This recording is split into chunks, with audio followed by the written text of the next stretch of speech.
Muy buenas tardes. Lo primero, dar las gracias, a vosotros, a ustedes, porque Madrid siempre es complicado. Hoy, además, a la vez había otros dos actos cercanos para un público también similar, pero esto es así. En Madrid es imposible pedir la exclusiva en un acto. Pero bueno, aquí estamos muy bien avenidos y damos, por supuesto, también las gracias al CEU y a la CDP, que son los que nos acogen en esta sala recién inaugurada de este nuevo Centro Ángel Herrera, que reúne distintas iniciativas de la Asociación Católica de Propagandistas. Y dar las gracias, por supuesto, a nuestros ponentes, que ahora presentaré. Os voy a contar primero cómo hemos pensado el acto y luego ya doy paso a las presentaciones y nos ponemos en marcha. La idea, como anuncia el cartel, esto no es una mesa redonda, es un coloquio, es una conversación, porque tampoco se trata de cerrar un tema que es difícil de cerrar, sino de ayudarnos a desbrozarlo, a aclarar algunas cosas, a poder tener un juicio un poquito más certero sobre el tema. Entonces, para romper el hielo, yo al principio voy a hacer una pregunta a cada uno de los ponentes y con eso ya iniciamos un coloquio, ¿no? Espero que también haya al final un tiempo razonable para que también vosotros podáis intervenir, preguntar, opinar, disentir, lo que queráis. Bueno, a mi izquierda, bueno, esto no es un acto académico, por tanto las presentaciones tampoco las voy a hacer muy académicas, porque quitarían mucho tiempo, como tenga que leer los currículums de nuestros invitados. A mi izquierda tengo a Pedro García Cuartango, burgalés, ¿no? Bueno, de Miranda, ¿no? Él es periodista, ha trabajado en muchos medios, empezó pues en sitios como 5 Días, Diario 16, El Sol. En el año 92, si en algo me equivoco, me corriges, porque no te puedes fiar mucho de Internet. Entró en El Mundo, en el periódico El Mundo, donde ocupó distintos cargos de responsabilidad hasta convertirse en su director en el año 2016. Actualmente es columnista en ABC, colabora con diversos medios televisivos también. Tiene muchos premios, entre los que yo voy a destacar el premio Bravo que le dio la Comisión de Comunicaciones Sociales de la Conferencia Episcopal hace unos años, y recientemente ha recibido el Luca de Tena, que es un premio muy importante, como sabéis, en el ámbito periodístico, además de otros muchos premios. Le decía antes que él es un poquito el culpable, entre comillas, de este acto, sin que él lo sepa. Luego os diré por qué, pero bueno, fue la lectura de un artículo suyo lo que puso un poquito en marcha la idea de hacer esto, ¿no? A mi derecha inmediata, muchas gracias, está Fran Otero Fandiño, que lo de Otero y Fandiño indican que es gallego, ¿no? De Pontevedra de Marín, ¿no? Buen sitio. El tuyo también es un sitio estupendo. Es periodista por la Universidad Complutense, ha colaborado con diversos medios como la Gaceta de los Negocios, la agencia Europa Press, revista Vida Nueva, el semanario Alfa y Omega. Actualmente dirige el programa de Radio Nacional Horizonte y, sobre todo, es el director de la revista Eclesia de la Conferencia Episcopal. Y a mi derecha del todo, Javi Godoy Tárrega, murciano, si no me equivoco. No. Ah, vale. Ha sido de todo, yo creo, dibujante, ilustrador, ha estudiado cine, ha editado fanzines, ha hecho guiones, ha estado muy vinculado a lo que se llama la cultura popular. Actualmente es creador de contenidos en redes sociales, con presencia especialmente en YouTube, en Instagram, en TikTok, y tiene muchos foros de temas cinematográficos, porque si no me equivoco tú has estudiado en la ECAM. Sí, exactamente. Bueno, eso está muy bien. Aunque esta mesa no es de cine, pero bueno, alguna referencia se hará al cine, sin duda. Pedro es cinéfilo, yo me dedico a enseñar cine, tú has estudiado cine, tú no sé si tienes algo de cine. Buenos amigos. Bueno, esto, como sabéis, es un acto que organizan 3 instituciones. Por un lado, la Comisión de Comunicaciones Sociales de la Conferencia Episcopal, especialmente la revista Pantalla 90, la asociación UCIPE, la Unión Católica de Informadores y Periodistas de España, y Signis, la Asociación Católica Mundial para la Comunicación, en su sección española. Es una iniciativa A3, bueno, pues porque nos parecía que era un tema que entraba muy de lleno en los intereses de las 3 instituciones y bueno, nos hemos puesto en marcha y ahora ya introduzco un poquito el tema. El título que le hemos puesto, que no me acuerdo, pero está aquí, ¿no? Hay un renacer de la espiritualidad en la cultura española. Bueno, esta pregunta tiene su razón de ser en la aparición a lo largo de un tiempo de una serie de titulares en prensa, la constatación de que en muchos sitios se empieza a hablar de que si hay un revival de lo religioso, un renacimiento de la espiritualidad.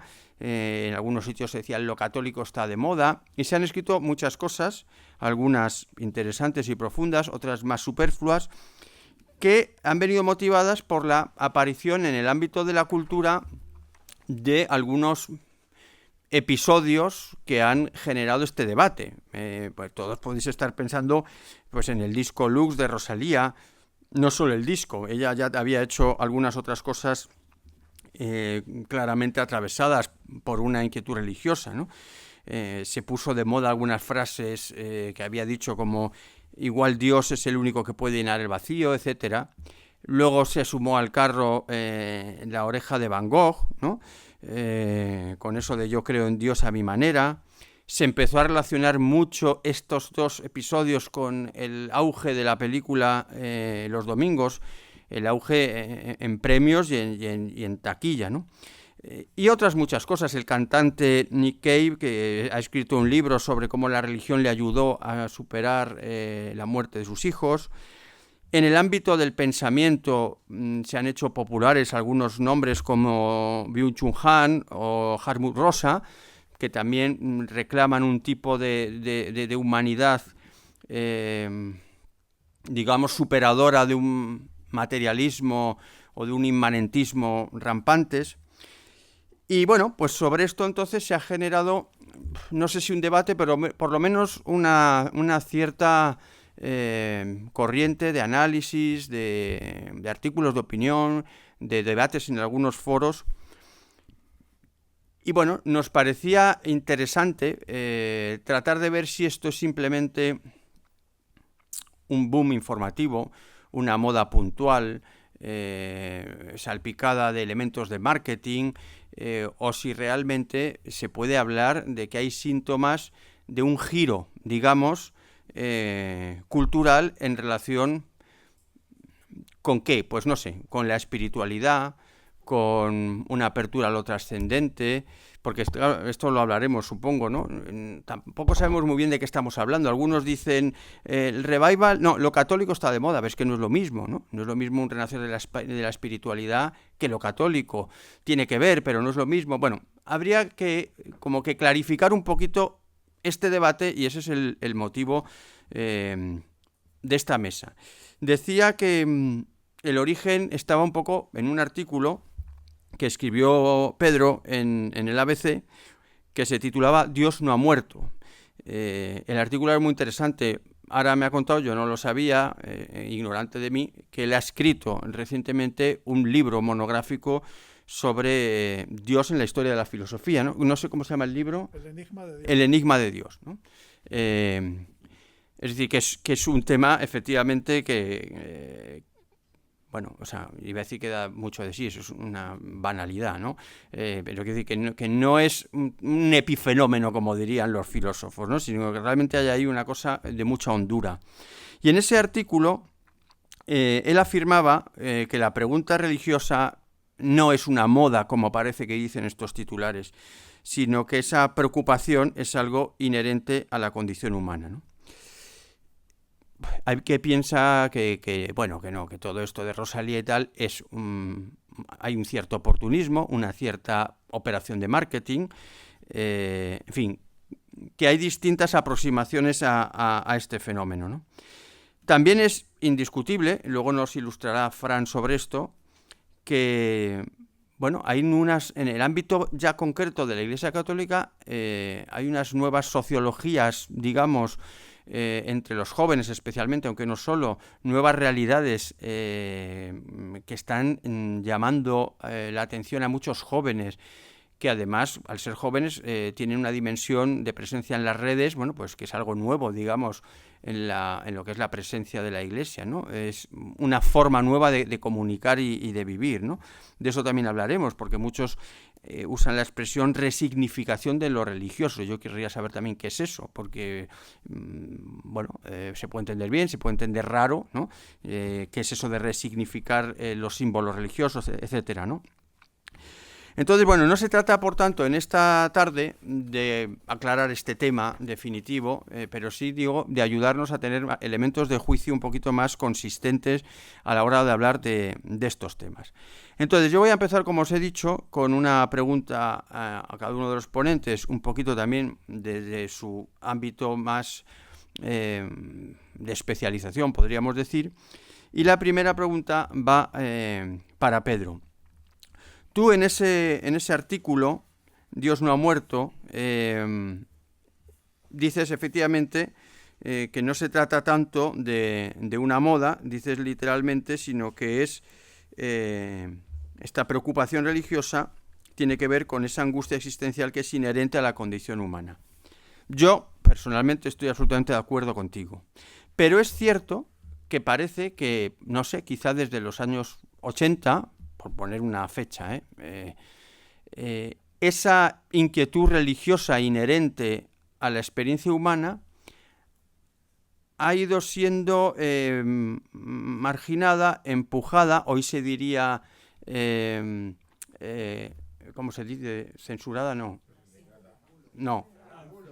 cancelada, ¿no? Del ámbito de lo público, ¿no? Es decir, esa característica existencial que ha acompañado al hombre en toda su historia, como has trabajado en tu libro, ha pasado un tiempo largo en el que estaba mal visto, estaba, digamos, expulsado por lo menos de los foros oficiales de la cultura, etcétera, ¿no?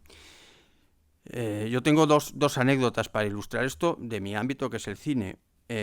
Una, cuando se estrenó en el festival, las dos tienen que ver con el Festival de San Sebastián.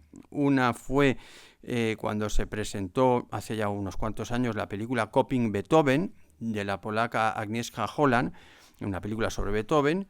En el jurado oficial hubo una persona de reconocido prestigio, pero que no voy a decir su nombre, que vetó la película. Y la razón que dio es que era explícitamente religiosa.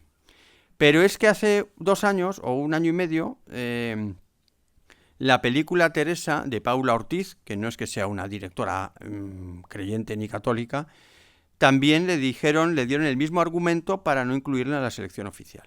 Una directora de prestigio y de una altura estética incuestionable, pero la película era religiosa. Y ahora parece que empieza a haber una cierta desinhibición, o sea, como los ejemplos que os he citado, ¿no? Donde personas públicas del mundo del espectáculo, del mundo de la cultura, empiezan a hablar de estas cosas con desinhibición. Entonces mi pregunta sería, bueno, primero, si estás de acuerdo con mi diagnóstico, ¿y a qué crees tú que se debe, primero, como esa prevención hacia lo religioso, y segundo, a este supuesto, digamos, apertura de la veda, ¿no? Y esta desinhibición que en algunos ámbitos parece que se está dando? Fue Nietzsche el que escribió ese famoso lema de Dios ha muerto. Pero está dado esto. A ver, ¿se oye ahora? Está verde. Decía que fue Nietzsche, no se oye. A ver, ahora sí. ¿Se escucha ahora? Buenas tardes. Fue Nietzsche el que proclamó la muerte de Dios, pero realmente Dios no ha muerto, como ha demostrado el desarrollo histórico. La polémica sobre Dios va ligada a la polémica sobre el sentido de la vida, el sentido de la existencia humana. Y por lo tanto es algo más que una moda pasajera, que era la tesis de mi artículo, como tú muy bien has explicado, Juan. En mi libro he intentado rastrear la idea de Dios a lo largo de la historia de la filosofía, empezando por Platón y Aristóteles hasta Jean-Paul Sartre o Wittgenstein. Y la historia sobre el sentido de las cosas, sobre la trascendencia, está a lo largo de toda la historia de la filosofía. Por lo tanto, reducir las preguntas esenciales, las tres preguntas que se planteó Kant, ¿no? A una moda me parece que es algo superfluo, superficial. Pero la pregunta en concreto era: ¿por qué crees que ha resurgido el fenómeno religioso en la sociedad española? Pues ciertamente se puede hablar de un resurgimiento ligado a factores relativamente aleatorios como los que tú has explicado. La película de los domingos de Alauda Ruiz de Azúa ha provocado una gran polémica. El libro también de Byung-Chul Han sobre Simone Weil, que es un libro muy interesante, también ha sido uno de los libros más vendidos en España y también ha suscitado ese debate. ¿Por qué hay una especie de atención sobre el fenómeno religioso? Pues porque yo creo que el mundo en el que vivimos, el mundo de la globalización, de las nuevas tecnologías, de la sociedad del espectáculo, pues produce una satisfacción a las personas que las empuja a buscar el sentido en algo que no es la pura inmediatez del consumo de los medios de comunicación. Y eso ha sucedido en otras épocas en distintas formas. Siempre al final existen las grandes preguntas sin respuesta. Y como decía Heidegger, somos seres arrojados al mundo. Yo creo que el ser humano es un ser histórico que nace en una familia, en una cultura, con unos condicionamientos genéticos, pero al final tiene que buscar el sentido de su vida, y ese sentido al final está ligado a los individuos, está ligado a una búsqueda personal interior. Es decir, el sentido de la vida no nos es dado, no nacemos, aunque vengamos al mundo en una familia religiosa, tenemos que buscar ese sentido, tenemos que buscar algo que nos ayude a vivir, algo que dé sentido a nuestra existencia, y yo creo que eso es lo que hay detrás de este renacer, que es la profunda insatisfacción de nuestra sociedad, del hombre contemporáneo, que necesita buscar el sentido a su existencia, como ha pasado siempre a lo largo de la historia, y sobre todo la historia de la filosofía, ¿no? En que la pregunta sobre Dios, sobre lo trascendente, late, pues como decía, desde Platón hasta este filósofo coreano que se proclama cristiano, Byung-Chul Han. Pero, por acabar la pregunta, y si esto es así, ¿cómo se explica que durante mucho tiempo y todavía hoy, en muchísimos ámbitos, digamos, de la gestión cultural, ¿no? Se ha mirado con prejuicio esta inquietud religiosa? Pues es cierto que existe un prejuicio sobre la religión. Yo creo que en general en España la izquierda se ha asociado al laicismo y ha mantenido, digamos, una visión muy crítica sobre la religión. En cierta manera había una identificación con ser de izquierdas y de alguna manera tener una visión crítica hacia la Iglesia Católica y un escepticismo religioso. Pero yo creo que también eso está cambiando. Ese prejuicio que tú hacías referencia, que es verdad, que tras la muerte de Franco en los años 80 la religión empezó a perder peso en la sociedad española e influencia, pues eso está cambiando. Según los últimos datos que yo he visto del CIS, está aumentando el número de creyentes en la sociedad española, y el número de personas que asisten a oficios religiosos. Y eso indica que el tema de la religión, pues que no se puede liquidar fácilmente, que no es una cuestión de consignas políticas. Existe una inquietud profunda entre la gente, sobre todo entre la gente más joven, que yo he detectado, que vuelve otra vez a buscar en el cristianismo, en Dios, en la figura de Jesucristo, algo que dé un sentido trascendente a sus vidas. Y por lo tanto no estamos ante una moda pasajera, sino creo que estamos ante una tendencia que se va a agudizar en los próximos años. Muchas gracias, porque me dejas, como se dice, el toro en suertes para la siguiente pregunta a Fran. Bueno, de este renacer que el propio Pedro dice que también ha detectado en ciertos jóvenes de una aproximación, de una búsqueda de lo religioso, tú desde tu particular atalaya, ¿no?, del periodismo religioso, haznos una panorámica tuya de estas nuevas sociologías de la juventud dentro de la Iglesia Católica, que parece que están teniendo efectivamente una creciente presencia en nuestra sociedad. Muy buenas tardes a todos. Muchas gracias por la invitación. Yo creo que sobre todo en los jóvenes, bueno, luego seguro que profundizaremos en si realmente hay un revival o no, o si hay un renacer o no, o cómo se puede cuantificar eso o no. Es cierto que hay un mayor centro de interés y que los jóvenes parten con una ventaja en este sentido, porque no traen, entre comillas, una mochila del pasado vinculando una religión a un régimen político, por ejemplo, o porque directamente no han recibido ningún tipo de anuncio ni de un tipo de prejuicio y entran en un territorio como virgen, ¿no? Entonces ahí es donde el misterio realmente puede obrar, ¿no? O sea, que ahí el asombro, el misterio, yo creo que eso llama la atención a los jóvenes y creo que eso está provocando que algunos, que no es una parte mayoritaria, por cierto, todavía, estén cercanos a la Iglesia. También las puertas de entrada, que creo que eso es interesantísimo, porque las puertas de entrada hoy a la Iglesia Católica son diferentes. Hay muchas que son iguales a otros momentos, pero las puertas de entrada a la Iglesia Católica, por poner un ejemplo, son diferentes hoy, ¿no? Y creo que, en cierto modo, con esa siempre, la intención de la Iglesia Católica de inculturarse en una sociedad, de asumir también, de tomar las formas culturales o las formas en las que los jóvenes se expresan, pues también lo ha hecho a través de diversos movimientos. Yo, pensando en esto, en este renacer, que ahora se habla mucho, ya desde hace años, por mi trabajo haciendo algunos reportajes, ya hace años se hablaba de, sobre todo en el campo de los jóvenes, de que cada vez había un número mayor, y esto se ve confirmado ahora mismo por las cifras aquí en España, aunque no es tan amplio como en el resto de Europa, un mayor número de bautismos de adultos.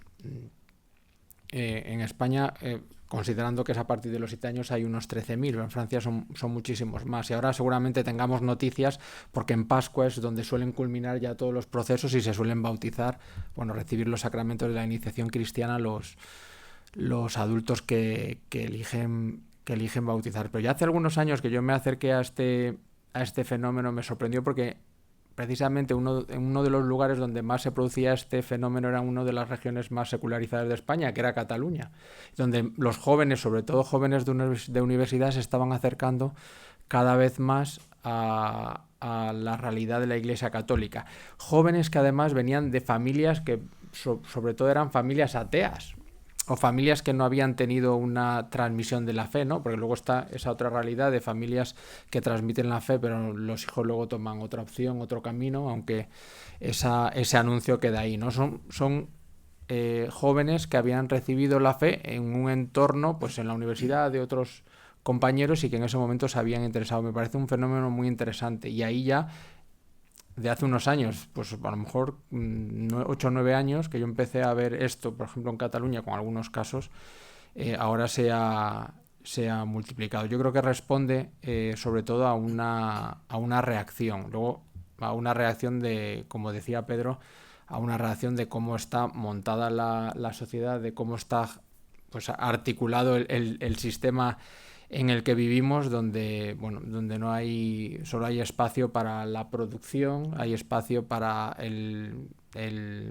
mercado, para comprar, y donde tú eres en función de lo que generas o de lo que haces, ¿no? Y cuando a ti te dicen que tú, que el anuncio cristiano, tú vales por lo que eres y que ese valor es infinito, pues hombre, creo que es un anuncio maravilloso que todo el mundo puede asumir. Encima, si lo descubres a través de un encuentro personal con Dios, pues muchísimo mejor, ¿no?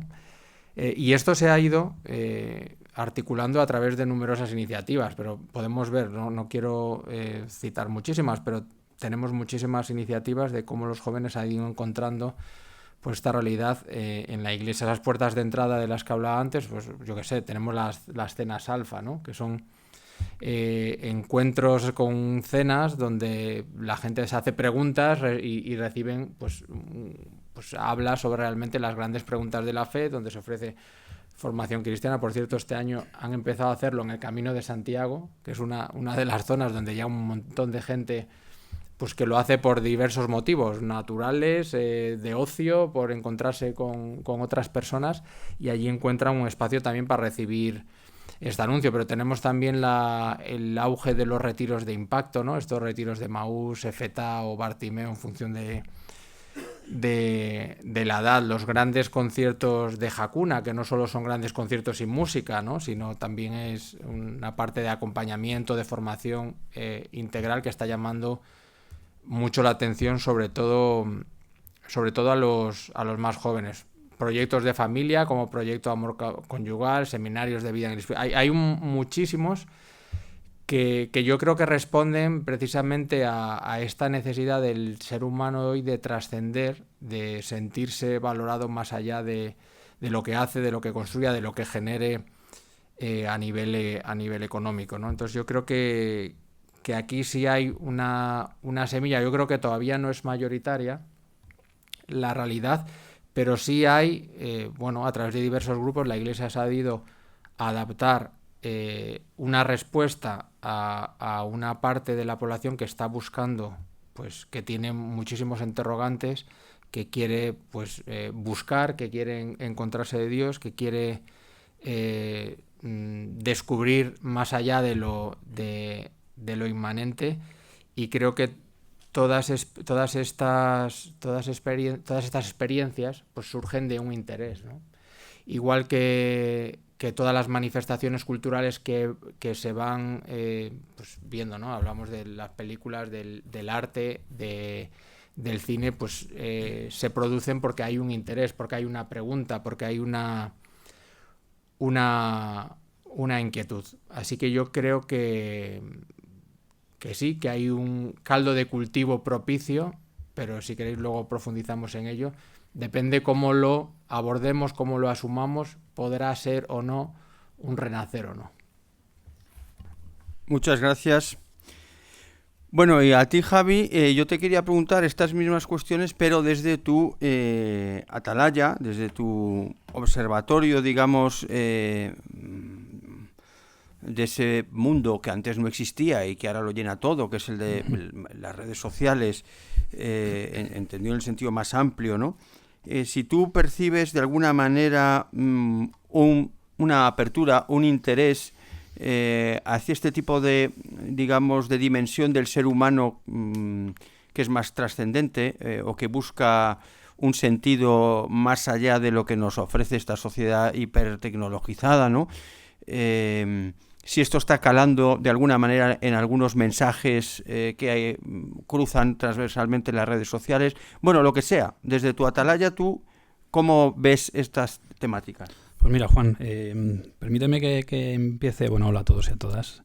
Gracias por invitarme, por supuesto. Lo primero que quería comentar, y permíteme, Juan, es que cuando mi amigo Rubén de la Prida, mi hermano Rubén de la Prida, me propuso pues hacer presencia aquí, compartir este rato con vosotros, mi primer pensamiento es, no sé exactamente bien qué hago yo aquí o qué puedo aportar, ¿no? Es decir, prefiero mostrarme, digamos, transparente y presentarme y contextualizar lo que voy a decir, porque soy una persona tendente a la poca espiritualidad, no practico la fe religiosa, en fin, tengo ahí una serie de factores que hacen que, bueno, muchas veces no me haga esta clase de preguntas, ¿no? Lo mejor de todo esto, pero bueno, por eso estás aquí. Sí. Vaya por delante que tengo una actitud aperturista siempre y soy una persona, y permitidme que me tire flores, pero soy una persona bastante tolerante.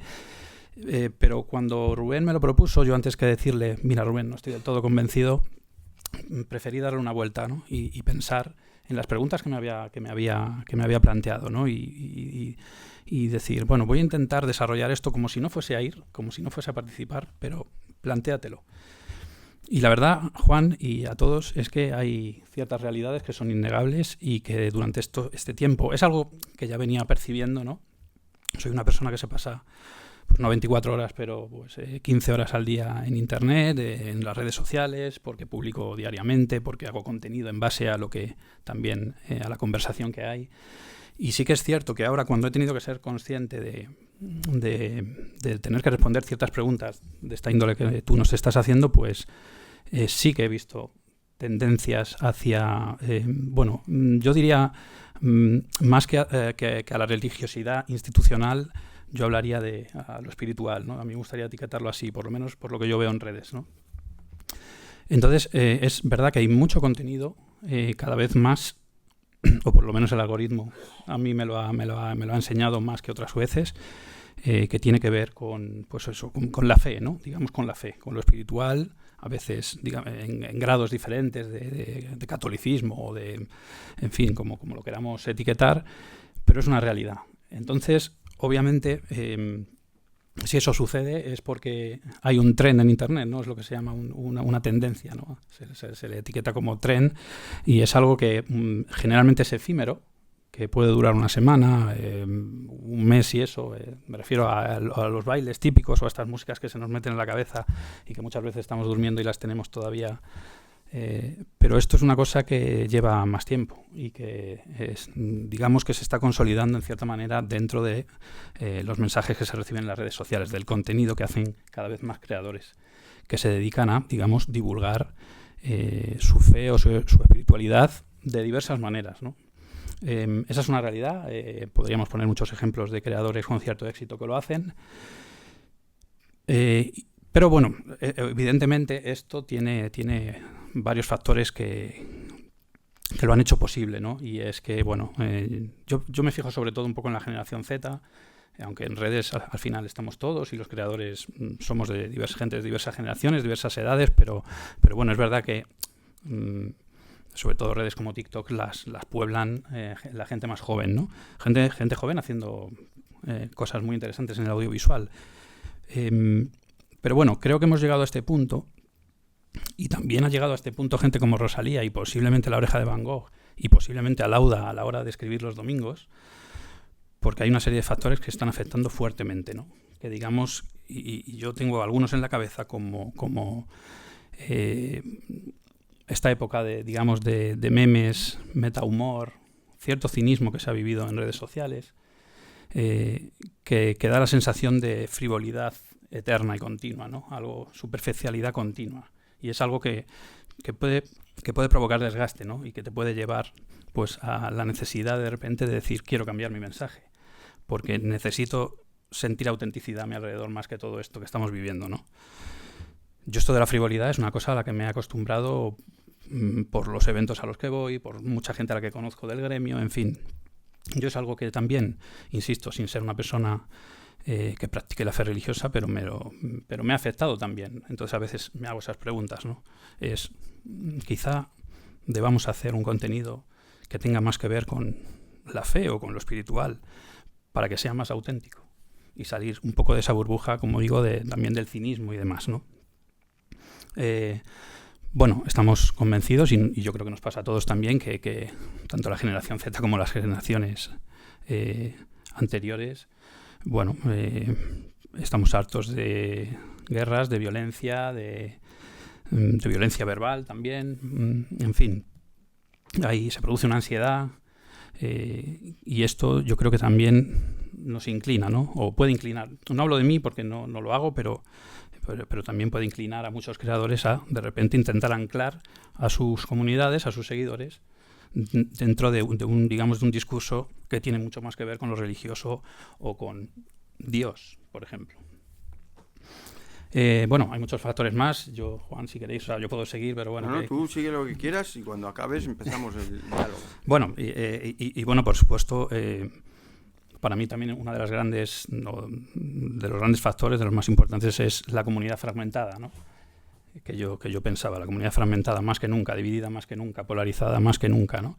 Al fin y al cabo, digamos que la fe significa comunidad también. Y creo que como por un lado se recibe ese mensaje de sociedad dividida, pues posiblemente la espiritualidad o la fe sean un ancla, ¿no? para abrazar el dolor que todo esto puede provocar, ¿no? En la gente joven y en la gente no tan joven. Entonces, bueno, yo creo que hay, como os digo, hay más factores, hay más tendencias, pero posiblemente todo esto hayan sido un cúmulo de razones muy poderosas para que la creación de contenido en este sentido se haya hecho mucho más plural y mucho más presente. Bueno, yo creo que lo que ha dicho Javi pone sobre la mesa un tema que yo creo que es interesante recabar vuestras opiniones. Y es que estamos hablando, me parece, de cosas diversas.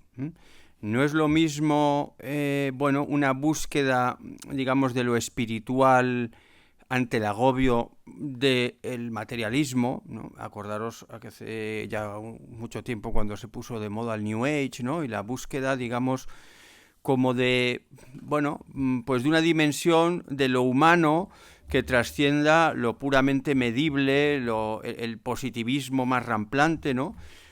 Eso es una cosa distinta de una persona que se pregunta por el sentido de una forma más honda, más trascendente, como quizá, las cuestiones que puede haber tratado Pedro en su libro, ¿no? No simplemente la búsqueda de una evasión de un mundo asfixiante, sino un paso más, ¿no? Buscar un sentido, y en ese sentido una apertura a la trascendencia. Y eso a su vez no es lo mismo que una profesión de fe, es decir, de lo que hablaba Fran, de una persona que hace un encuentro personal con Dios y que se vincula, en el caso español lo más habitual es a la comunidad de la Iglesia, ¿no? Y que por tanto estamos hablando ya de una concreción, ya no de una religiosidad, sino de una respuesta, en el caso del catolicismo, revelada, ¿no? O sea, ya no solo busco a Dios, sino que Dios es el que baja y se hace encontrable. O sea, estamos hablando de cosas muy diferentes, ¿no? O la persona que tiene unas actitudes filosóficas y se pregunta y se da cuenta de que que la ciencia no da una respuesta exhaustiva, tampoco la filosofía, y que hay siempre una desproporción entre esas preguntas, esos anhelos y las respuestas que le ofrece el mundo. Entonces yo creo que estamos hablando de cosas que están lógicamente conectadas, pero en ese mundo, como decías tú, tan fragmentado, ¿no?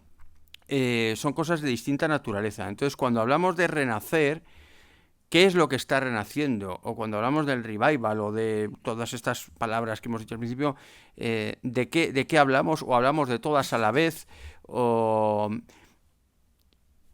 Acabo, para dejaros a vosotros, hace una semana o semana y media estuvo en España el famoso director polaco, ya muy mayor, Krzysztof Zanussi, y hubo una proyección de una de sus últimas películas que trata de este tema en cierto modo, ¿no? Se ambienta justo antes de la Primera Guerra Mundial y contrapone el mundo materialista de finales del 19, principios del 20,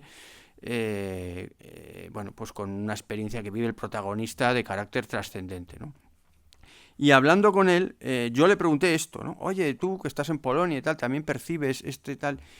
Y él, que tiene una filosofía muy elitista, dijo, todo esto es sociología, que igual que viene se va. Lo importante es si está habiendo un cambio en los intelectuales. Bueno, yo no estoy muy de acuerdo con él en eso. Yo creo que sí, los intelectuales son importantes porque marcan un camino, pero muchas veces, quiero decir, la realidad de la gente de la calle no está tan vinculada al camino que trazan los intelectuales, pienso yo, ¿no? Pero es que en el ámbito intelectual también hemos citado antes algunos nombres de personas que están haciendo este recorrido. Bueno, entonces, vosotros, ¿de qué pensáis que estamos hablando? De todas a la vez, este renacer, ¿de que es de lo puramente evasivo de un mundo asfixiante, o es una cosa que tiene más que ver con una religiosidad honda? No sé, que hable el que quiera. Te lo voy a coger yo porque voy a contar otra de...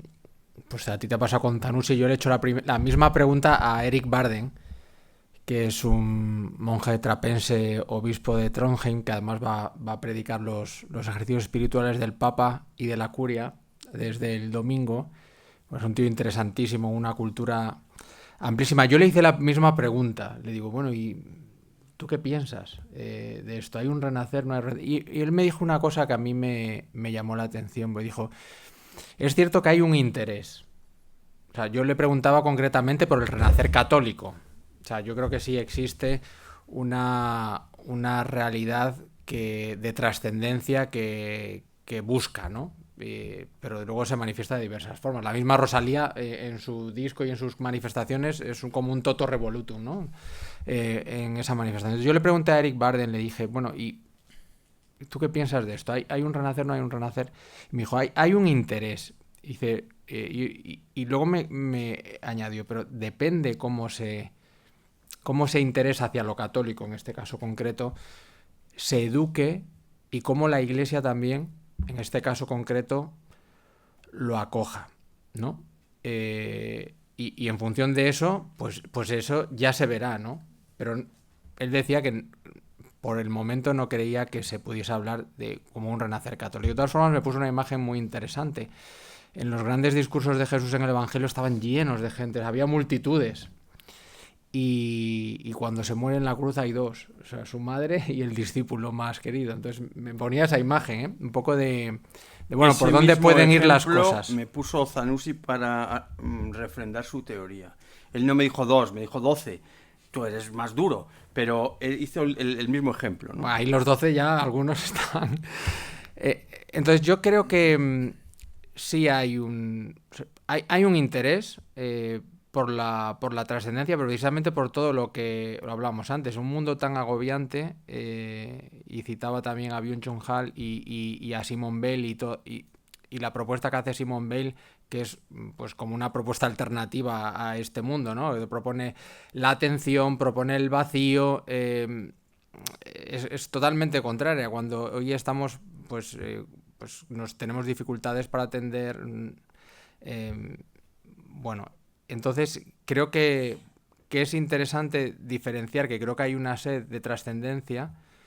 La gente tiene sed de trascendencia, quiere pensar a algunos y quieren sentir que esto, o sea, que no solo vale por lo que produce o por lo que tiene o por lo que le rodea, sino que hay algo más. Creo que ahí hay una... Luego, cómo eso se lleve a la práctica, hay otro caso concreto. Y luego, en el caso de la religión católica, pues a ver cómo todas esas personas que entren,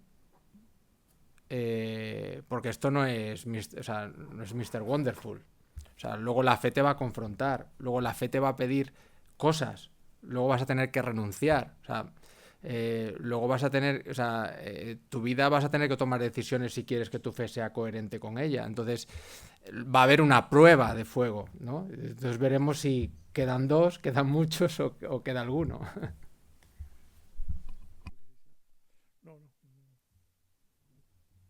Bueno, a mí estoy muy de acuerdo con Fran. Yo me pregunto quién está dispuesto a coger o a captar las señales que están ahí y que son evidentes, y quién está dispuesto a ordenar todo eso, ¿no? Toda esa, digamos, esa anarquía de entrada de la que hablaba Fran, y obviamente creo que es la pregunta más interesante. Está claro que hasta ahora la conversación concluye en que efectivamente el tema está encima de la mesa y que parece que se puede consolidar y que puede seguir creciendo, pero yo me pregunto desde fuera quién está dispuesto a coger las riendas y a y a intentar controlar esa aparente marea de entrada, ¿no?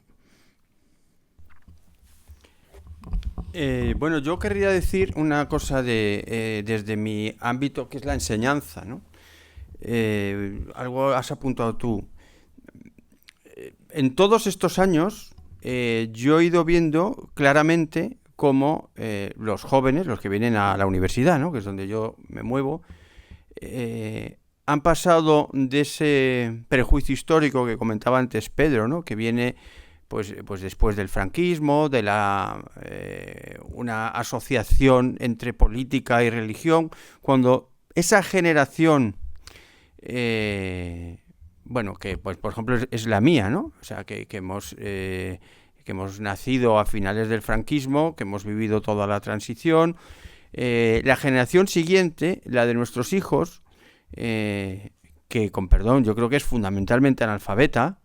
Eso es tremendo, pero también tiene sus ventajas, porque no tienen prejuicios. Tú les pones una foto de Adolfo Suárez y no saben quién es. Es un caso real, están en la universidad, no saben quién es Adolfo Suárez, pero tampoco saben nada de la Iglesia, y por tanto los mensajes que les llegan del ámbito de lo católico expresamente o de lo religioso son acogidos sin prevención. El otro día tuve una anécdota que me llamó mucho la atención. En clase habían hecho los alumnos por grupos unos documentales, bueno, unos cortos, unos son documentales y otros eran de ficción. Y había una chica muy religiosa, de una familia muy creyente, que tienen un negocio familiar que es una editorial de espiritualidad católica, ¿no? Y ella había decidido hacer su trabajo, un documental sobre esa editorial, ¿no? Entonces entrevistaba a su madre, a su padre y tal, y todo era profundamente religioso y muy explícito, o sea, incisivamente explícito, ¿no? No, yo publico los libros que me sugiere la Virgen María y tal, cosas que a mí también me producían una cierta extrañeza, ¿no? Pero era una forma, ¿no?, de su espiritualidad, ¿no? Pero el documental era absolutamente desinhibido. Y en la clase había una chica absolutamente de tradición laica, no practicante, no creyente, y además muy del mundo del espectáculo, hace de actriz, hace películas, hace cosas, ¿no?, en ese mundo de, como se dice despectivamente, de la farándula, ¿no? Y al acabar la clase, claro, yo estaba un poco volado, digo, a ver si alguno se levanta y se va y tal. Y al acabar, le digo, bueno, ¿qué te ha parecido a esta chica saliendo de clase? Dice, no, me han gustado, algunos me han gustado mucho. Me ha gustado especialmente el de la editorial esa y tal. Entonces me di cuenta efectivamente que es otro mundo ya. Los prejuicios los tengo yo ya en mi cabeza, ellos no los tienen. Y yo creo que esto es uno de los factores que explican esta aproximación, no sé cómo decir, pura, inocente, libre hacia lo religioso, ¿no?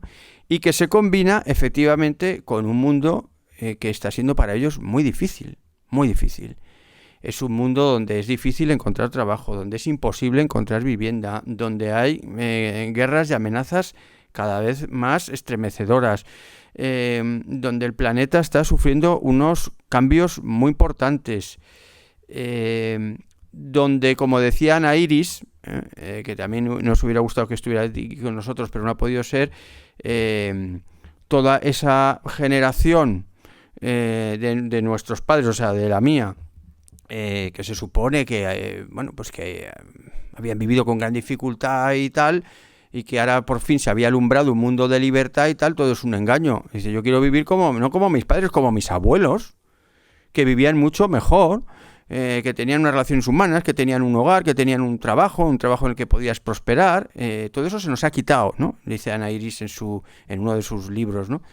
Entonces yo creo que esa falta de prejuicios y esa existencia tan angustiosa que viven nuestros jóvenes, los que nos dedicamos a la enseñanza, sabemos cómo va incrementándose los problemas de salud mental en nuestros alumnos, ¿no? Yo creo que es la tormenta perfecta para que acojan con entusiasmo, con ilusión, cualquier propuesta novedosa que habla en términos de esperanza, de sentido, de comunidad, de un horizonte de felicidad, de respuesta a los grandes deseos del hombre, ¿no? No digo que sean los únicos factores, pero me parece que estos dos factores, la falta de prejuicios y la indigencia, digamos, humana en la que viven nuestros jóvenes, me parece que son factores importantes. Sí, se escucha. Nací en el año 55 en Miranda de Ebro, en el seno de una familia católica, con hermanas de mi madre que eran religiosas, y me eduqué en una escuela parroquial. Por lo tanto, yo siempre he dicho que me considero un producto del nacionalcatolicismo. Era una persona que a los 7, 8 años era monaguillo por la fuerza y tenía que ir a misa y rezar el rosario todos los días, los 7 días de la semana. Entonces, cuando llegué a la universidad, pues, digamos, lo voy a simplificar, que me entró una crisis de fe y pasé a tener una posición agnóstica. Lo que quiero decir con esto es que mi generación, la generación de los españoles que nacimos en los años 50 y en los 60,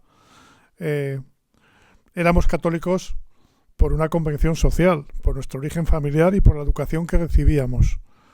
Y eso es lo que explica que tras la muerte de Franco en la transición, mucha gente abandonara sus prácticas religiosas, mucha gente se mostró muy crítica con el papel que había jugado la Iglesia y con ese tipo de educación. Pero yo creo que, como tú has dicho, tú has explicado muy bien, Juan, esa cultura ha cambiado profundamente. Ha habido un cambio estructural en la sociedad española y yo lo veo en mis hijas. La generación de mis hijas no tiene ningún tipo de prejuicio religioso. Yo las llevé a mis 4 hijas a un colegio concertado, religioso, pero nunca las he adoctrinado, nunca las he intentado inculcar ningún tipo de idea religiosa. Ellas han recibido la educación católica del colegio, pero yo siempre las he dado absoluta libertad.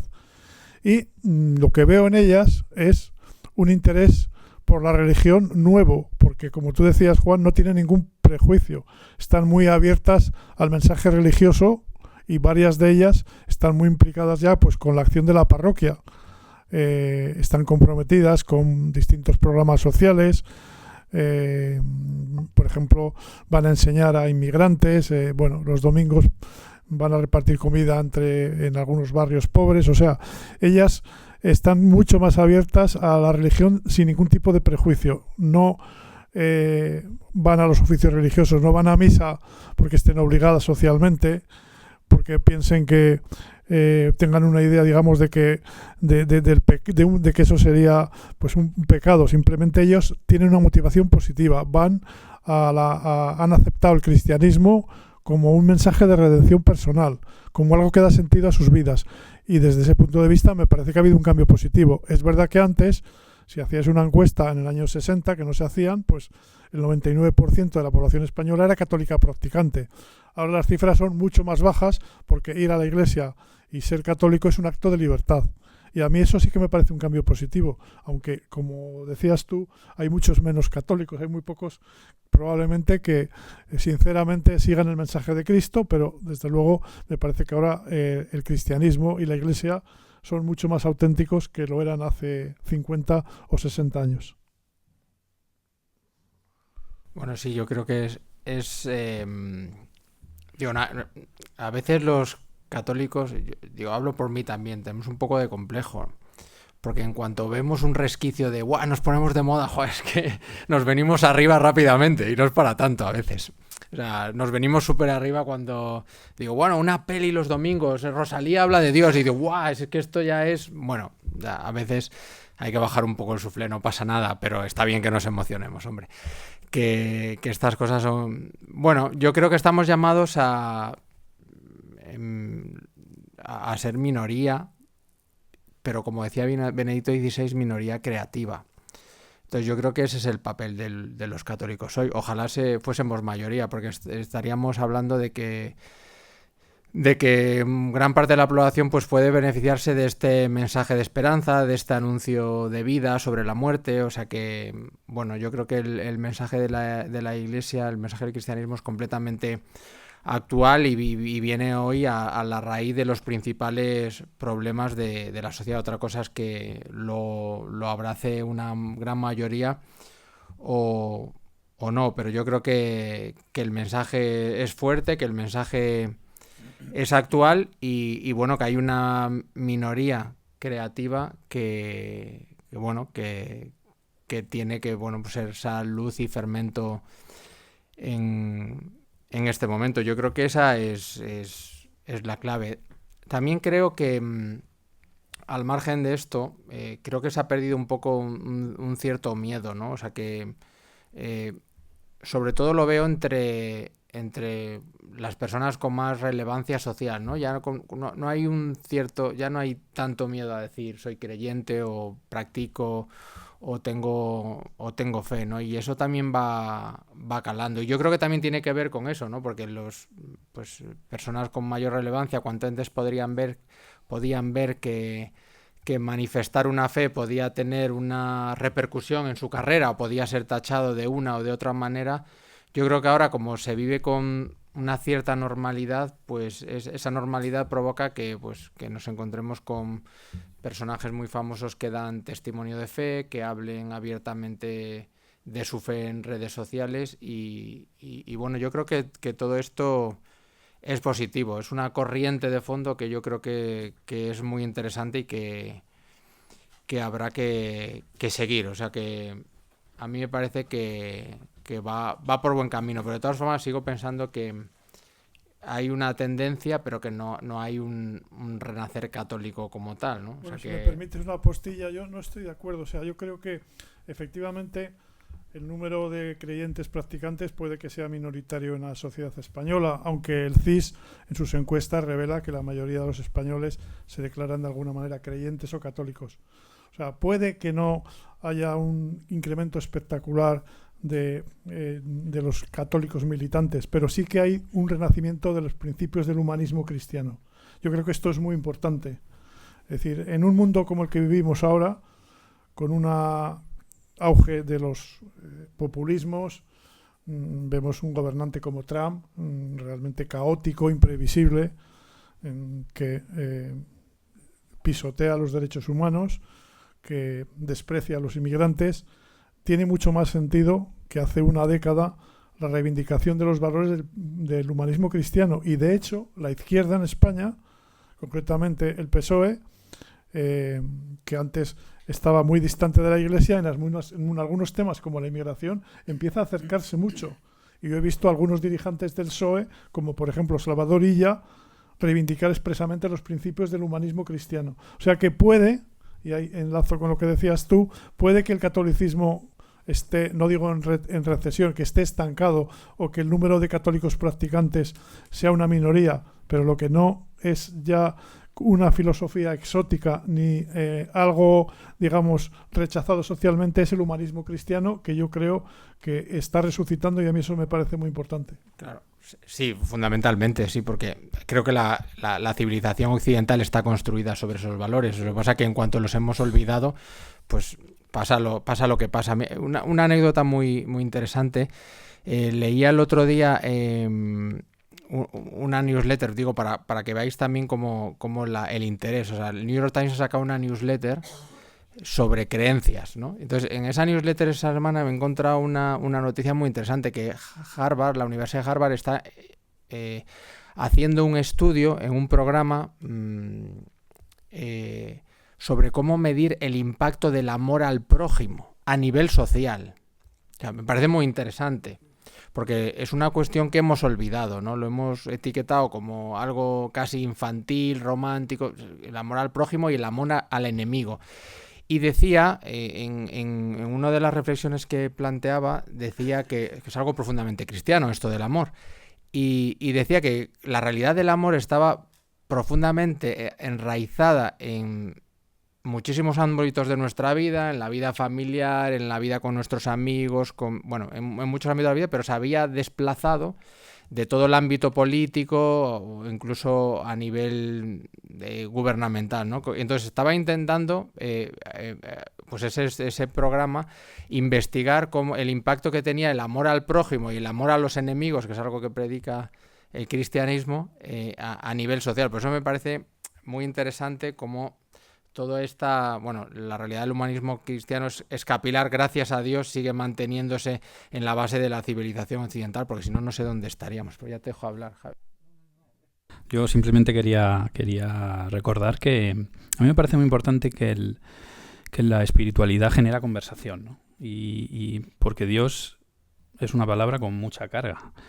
La palabra genera rechazo, genera admiración, genera teorías, genera discusión, ¿no?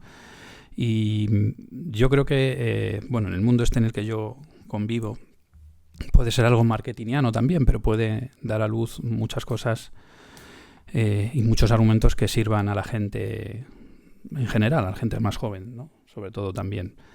Pero bueno, yo creo que es importante remarcar la importancia de la espiritualidad también como tema de conversación potente, ¿no?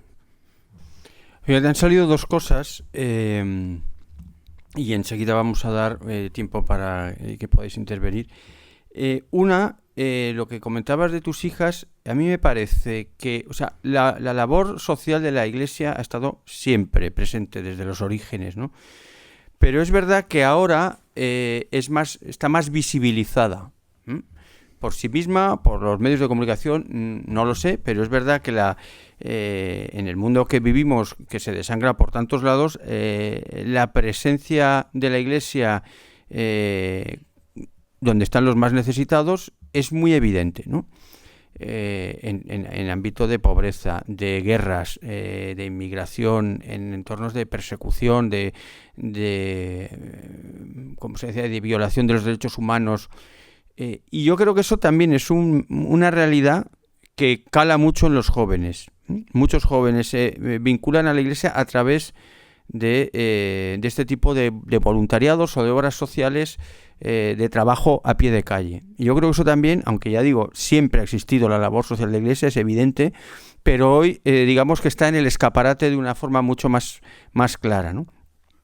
Y luego lo que decía ahora Javi, también me parece importante en el sentido de qué manera percibe la gente y perciben los jóvenes que lo religioso, y en concreto en España especialmente pues lo católico, contribuye a crear lo que podríamos llamar una amistad cívica, ¿no? Contribuye al bien común. En un mundo, como decíais, muy polarizado,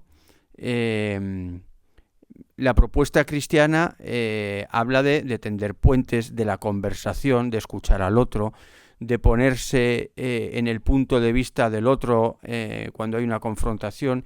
Y eso, que es una gran carencia, por ejemplo, en nuestra vida política, también es percibida o puede ser percibida por los más jóvenes como algo interesante, ¿no? En un mundo donde la gente ya está cansada de tanta crispación, que alguien hable de esto, ¿no? De escuchar, de conversar, del encuentro con el otro, pues se convierte en una cosa novedosa, que a lo mejor en otros momentos de la historia parecía menos necesario, aunque siempre lo ha sido, porque llevamos en guerra desde que el hombre pisa sobre la tierra, pero ahora es especialmente carente y por tanto necesaria esa dimensión. Y yo creo que estos dos aspectos que nacen de la experiencia religiosa y concretamente de la experiencia de la fe cristiana y de la fe católica, yo creo que también tienen un factor positivo a la hora de, pues que se despierte ese interés que decíais, o una aproximación, o un movimiento de simpatía, ¿no?, hacia lo católico.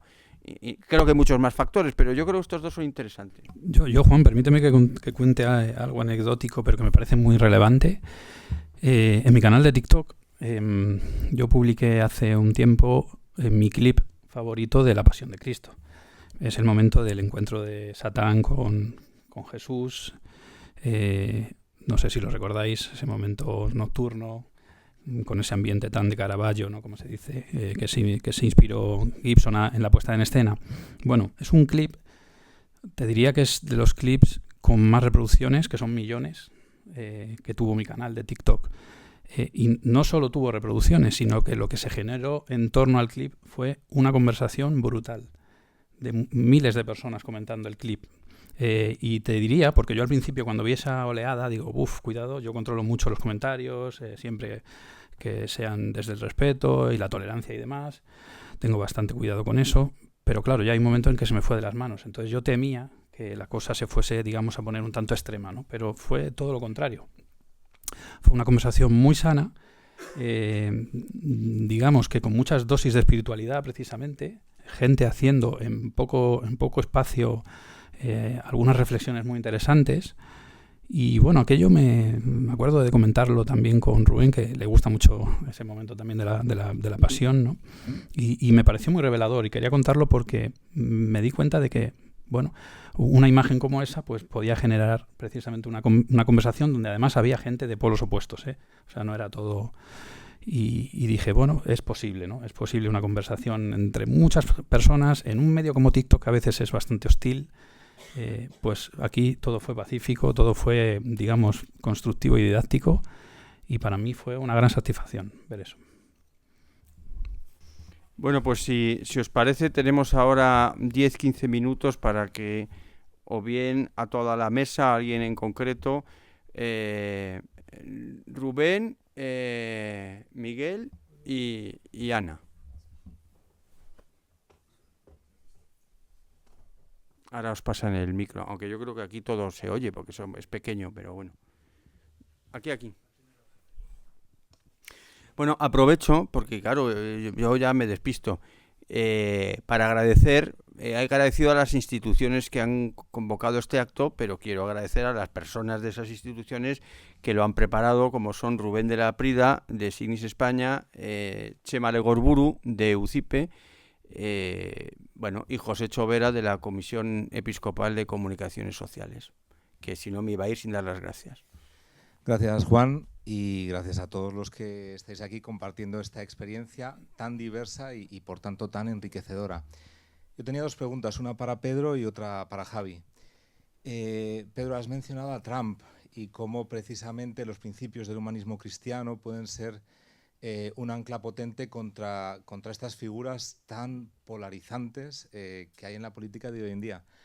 Mi pregunta hacia ti es, también desde tu experiencia de haber trabajado tantos años en el mundo y viendo lo que sucede en la realidad política, ¿qué pasa cuando precisamente uno de estos dirigentes tan polarizantes invoca el nombre de Dios? Yo casi diría que en vano, o los que están a su alrededor invocan el nombre de Dios, o yo es que he leído muchas cosas sobre Trump de parte de... ¿Qué sucede en ese momento? O sea, ¿cómo discernir? Porque me parece un juego que se ve muy a menudo y que no carece de peligro. Y a ti, Javi, te quería preguntar, me gustaría que hablases un poco de cómo estuvimos juntos en el Festival de Cine de San Sebastián en la pasada edición. Yo tuve el honor de ser presidente del jurado Signis. Los 5 miembros del jurado teníamos claro que la película premiada tenía que ser los domingos, pero estuvimos 4 horas, que Javi nos vio allí deliberando y pasaba y seguíamos allí, estuvimos 4 horas deliberando el texto. Porque hay una cosa que tú has dicho, que es que el concepto de Dios, la idea de Dios, la imagen de Dios, la persona de Dios genera diálogo, genera discusión, genera debate, y yo creo que con los domingos precisamente ha pasado eso, que según cómo resonaba la película, cada uno en su experiencia, cada uno ha respondido a veces de modo muy visceral. Entonces, a mí me gustaría que contases un poco, sabiendo que tenemos opiniones diametralmente opuestas sobre la película, ¿qué viste tú desde esa atalaya que decía Juan, desde fuera? O sea, ¿cómo percibes tú si eso es una vocación que es una vocación real? O sea, que hay una búsqueda genuina, si es un tema de marketing, si es un impulso pasajero. Bueno, pues aquí dejo las dos preguntas. Empiezo yo. Es evidente que hay una gran contradicción en el discurso de Trump, que continuamente invoca la palabra de Dios. Él se define como un cristiano practicante y, sin embargo, es una persona que en un año que lleva en el poder ha deportado a 600.000 personas. Es un político que miente sistemáticamente, que no respeta la verdad, que ha utilizado las leyes para perseguir a sus adversarios, que ha desmantelado la Agencia Exterior de Ayuda al Tercer Mundo, que continuamente vemos cómo pisotea los derechos humanos en Estados Unidos y lo hace en nombre de las ideas cristianas. A mí me parece una tremenda paradoja, ¿no? Y me recuerda un poco las prácticas de Hitler, que en nombre de la patria y de la raza exterminó a 6 millones de judíos, ¿no? Entonces, toda idea, y también el cristianismo, toda creencia, puede ser manipulada y llevada a un extremo hasta ser deformada totalmente, y eso es lo que está haciendo Trump. Pero a mi modo de ver, Trump, más que representar los principios del cristianismo, representa todo lo contrario. Representa un mundo que presta culto a lo material, al dinero, al poder, y creo que precisamente los cristianos en Estados Unidos y en Europa pues tienen la obligación moral de combatir ese tipo de discursos que me parecen muy peligrosos, en la medida que se arrogan la representación del cristianismo cuando en realidad están pisoteando todos sus valores, todos los principios del humanismo cristiano al que hemos hecho referencia. Pues bueno, Rubén, en cuanto a tu pregunta y teniendo en cuenta los ratos que pasamos discutiendo la película sin llegar a ningún acuerdo, que es normal porque es genial y para mí eso es una de sus grandes virtudes. Es una película que polariza porque realmente no es tan fácil identificar de qué pie cojea Lauda, si es que cojea de alguno. Pero vamos, yo defiendo desde el minuto 1, defiendo que Lauda lo que quiere hacer es hablar de la familia y hablar del conflicto humano y por tanto de hablar del conflicto en la familia. Mucha gente no sabe que los domingos no se llaman los domingos porque sea el día de ir a misa o por algo relacionado, sino que los domingos se llama así, son palabras de Lauda, porque se supone que es el día en el que se junta la familia o se tiene que juntar la familia en casa de pues uno de los hermanos en este caso, o, en fin, como queriendo destacar esa especie de obligación de juntarse porque sí, ¿no? Y que a partir de, digamos, de esa obligación pueden surgir los conflictos. Y es también una película que habla de tolerancia. Es que yo lo vi claro. Yo no vi tanto cómo se demonizaban algunas de las figuras religiosas de la película, como la monja o este padre que invita a empezar en la chica, digamos un poco a empezar esa carrera con ellos. Yo simplemente vi personas humanas que defendían sus intereses, que lo hacían en teoría de la mejor manera posible, y vi esos conflictos que se desataban alrededor de la decisión, ¿no? De la gran decisión en mayúsculas. Pero no vi nada, no vi un posicionamiento claro. Yo lo que vi es precisamente esto puede ocurrir y así podemos reaccionar las personas, ¿no? Yo entendía la reacción de la tía, la entendía perfectamente, pero también entendía la reacción del padre, que algunos lo etiquetabais como un egoísta. No lo veía así. Yo veía a alguien, digamos, con una visión menos negativa de la posibilidad de que su hija fuese monja y que prefería que fuese una libre pensadora, aun siendo una persona joven a la que todavía a lo mejor hay que orientar, ¿no? Pero yo vi esa pluralidad y a mí eso me fascinó de la película y lo defiendo una y otra vez. Y por eso creo que Lauda dirige maravillosamente bien, pero que el guión es magnífico por esa razón. Bueno, en mi ejercicio de moderador, no censuro tus preguntas, pero vamos, porque claro, este tema ya de por sí es amplio. Si lo ampliamos todavía más, entonces a medida que podamos, si las preguntas se centran un poquito más en el tema, o sea, el tema de los domingos era inevitable, ¿no? Pero claro, tampoco podemos hacer aquí un monográfico pero es una de las películas que ha motivado este debate, ¿no? Pero he ganado yo el debate, ¿no, Juan? O sea, he ganado yo, se podría decir. Bueno, no creo que él esté en desacuerdo contigo en esto que has dicho, pero bueno, ya esto lo hablamos después. Iba Miguel. Sí, buenas tardes. Mira, bueno, Pedro, aparte de que yo te veo muchísimo en televisión y escucho lo que dices con gran atención, a mí me gusta muchísimo la justicia. Yo lo siento mucho, no voy a defender lo que hace Trump, porque hay cosas que no están bien hechas, pero me gustaría recordar un discurso que tuvo él, en el que veo que no me has hecho ni caso a la indicación. No, pero simplemente es la parte de la... Lo que quiero decir es que él, en el sentido de la religión, lo primero que hizo fue decir que pues gracias a Dios, pues citó a Dios, pero defendió el valor de la vida humana y Y luego, además, una de las primeras cosas que hizo como presidente fue indultar a chavales pro vida y dijo, esto es un gran honor para mí firmarlo. Creo que también se merece un poco de reconocimiento que alguien se atreva a decir, chavales pro vida, fuera de la cárcel o fuera de lo que estáis, pues porque no habéis hecho nada malo. Eso es para mí justicia hacia Trump. Pero bueno, eso ya es una opinión personal mía. Ya en cuanto a renacer, me ha gustado mucho que has dicho que a lo mejor el renacer de la religiosidad se debe como a una reacción hacia ideas contrarias que muchas veces provienen de una izquierda que se reivindica laica. Me ha gustado mucho porque yo citando en Origen, cuando DiCaprio dice literalmente cuanto mayor es el efecto negativo, el sentimiento negativo, mayor es la catarsis. Y yo pienso precisamente eso, que muchas veces la juventud se le ha expuesto a mensajes de déjate llevar por el dinero, por el sexo, por el placer, vas a encontrar la felicidad. Se han dado cuenta de que no es así, de que eso no lleva a nada y han dicho, joder, me han puesto a parir a la iglesia, a lo mejor dentro de la iglesia hay algo bueno para mí. Y han descubierto que el mensaje cristiano es lo que realmente llena. Creo que es así. Y además también quiero preguntarte, o preguntaros a los cuatro, si mucha influencia de este renacer podría venir incluso de productos americanos, series y películas. He escuchado muchísimas frases recientemente que apuestan pues, por la vida dentro del feto, por Dios. Frases como bendigamos la mesa, venga, vamos a misa. Son puntuales, pero ahí están y no se las guardan. En el cine español hay menos, pero también hay. Pero he visto muchos productos que vienen de fuera que apuestan por esa espiritualidad y aquí yo creo que están calando. Y también creo que tienen su parte de influencia en ese renacer. No sé cómo lo veis vosotros, cualquiera de los cuatro me puede responder. Y nada, y siento lo de Trump, Juan, pero quería hacer un poco de justicia hacia alguien bueno, que... espero que Ana no vuelva a sacar el tema.